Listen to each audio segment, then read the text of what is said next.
friends. Want to talk today about one of the biggest movies of the year, Spider-Man Far From Home. This is more of a full review, wanting to share some more things with you about it, so there will be some spoilers involved, just so you're aware of that.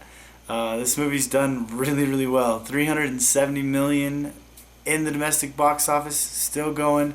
$1.1 billion worldwide. I mean, it's a big hit, huge success. 90% on the tomato meter with a 95% audience score. So plenty to be happy about with that. Very exciting. We're gonna actually turn it over into Rocky's Corner to hear some thoughts from my friend Rocky. So check this out.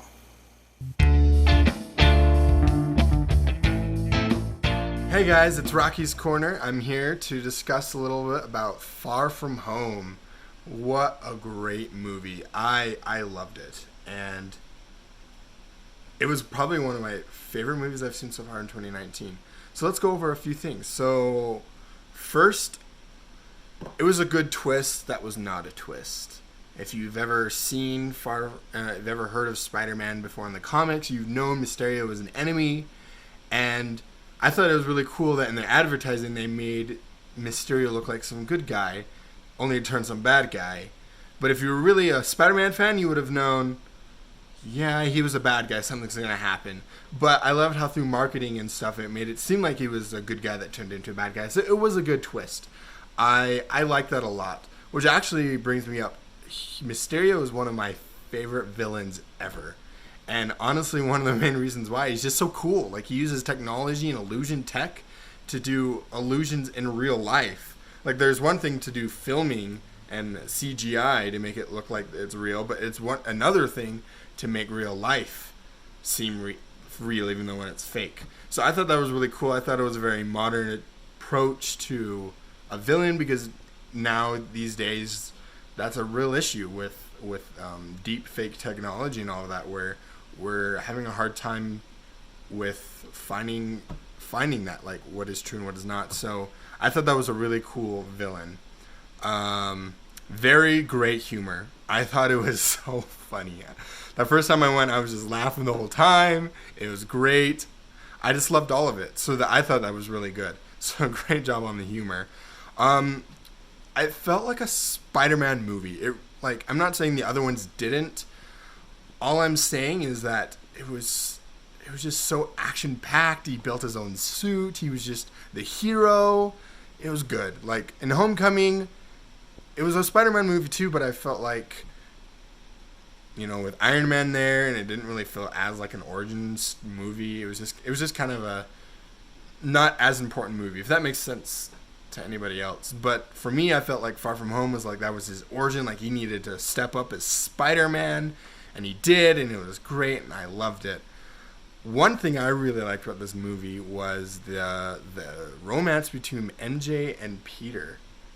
Like, a lot of times in movies when you see romance, it's like, oh, it's so cute. Like, it's so perfect, like this perfect romance. And it's just like, it's just a very Hollywood romance, if that makes any sense. But this one was not that at all, and I actually way preferred that. It was more of a high school romance, and it actually really reminded me of when I was in high school and I liked girls, and I would always kind of look and see if they were with other guys, because I was always really jealous and all of that stuff that a high school romance entails. So, you look really pretty. Therefore I have value? No, that's not what I meant at all. I'm messing with you. Thank you. You're welcome. You look pretty too. So I thought that was really cool. Like, especially the kiss that they had at the end. It was just very, very awkward and very cute. It wasn't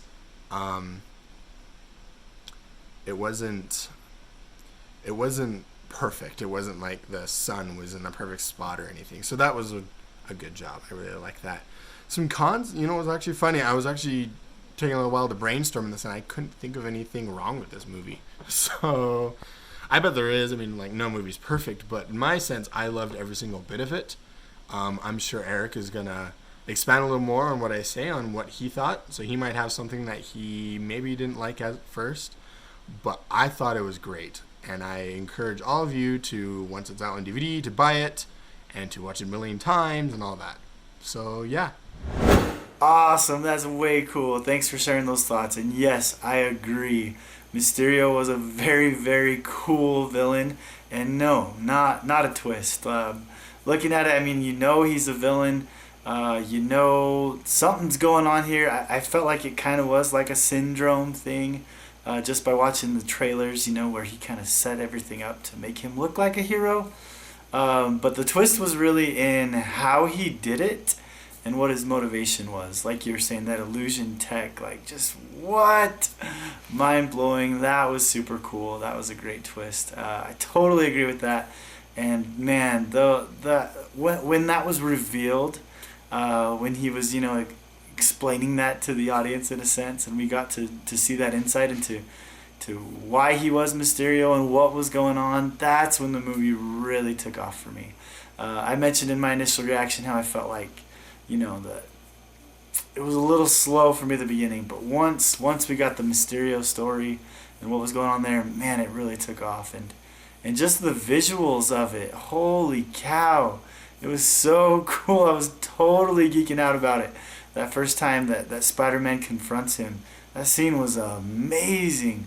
Just the spectacle of it just blew my mind. I'm kind of like what we saw with Friend Like Me and Aladdin. Just all the cool visuals just going. But this had added to it, you know, the suspense and a little bit of like scariness to it, like the fear, like what's going to happen.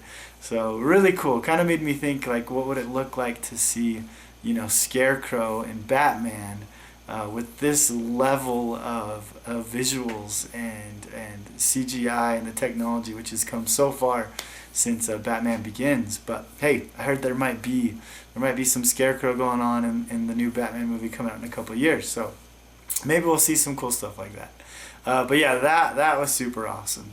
I loved how the movie started with that super awkward high school news report. They did the little tribute to Iron Man and kind of just set up the context of the movie and the premise, timing what happened, you know, since the snap and people getting brought back. And it was funny, you know, seeing people blip into the middle of a basketball game and whatnot. But at the same time, too, it did give us a chance to figure out where we were and where it was going. So that was well done.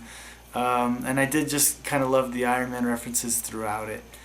Edith being my favorite. Even dead, I am the hero. Just so Tony. I thought that was awesome. And I love that the message there that we can carry on the legacies of those we love even after they've passed, by persevering, by enduring, by not giving up on who we are and what we've learned from them. So cool to see Peter embrace that and to really move forward instead of, you know, trying to avoid it or being scared of it, but to live up to that legacy. I think that's awesome. I actually didn't, you know, Rocky mentioned maybe there's some things I didn't like. I didn't really like Nick Fury in this movie, which was so weird to me. It was weirding me out because I loved him in Captain Marvel and was like, we need more Nick Fury. So I was so pumped that he was in Far From Home, and I was kind of just like, I don't know, something just wasn't right for me. So loved that, staying through all the credits and seeing that last tag scene, being like, oh, that's what was going on. Okay, now I get it. So hey, if you missed that, you gotta make sure to go see it, right? Speaking of tag scenes, though, the Daily Bugle, the reveal, like, what did Mysterio do? Just no, not okay with that. Not okay with that Peter Parker announcement. And what is that gonna do? What is that gonna mean? How is that gonna carry on? That was kind of frustrating. Super sad. Not really loving that. But the movie overall, very fun, very enjoyable. Totally loved it. And yes, saw it twice. Thanks for checking this out, everybody. Have a good one.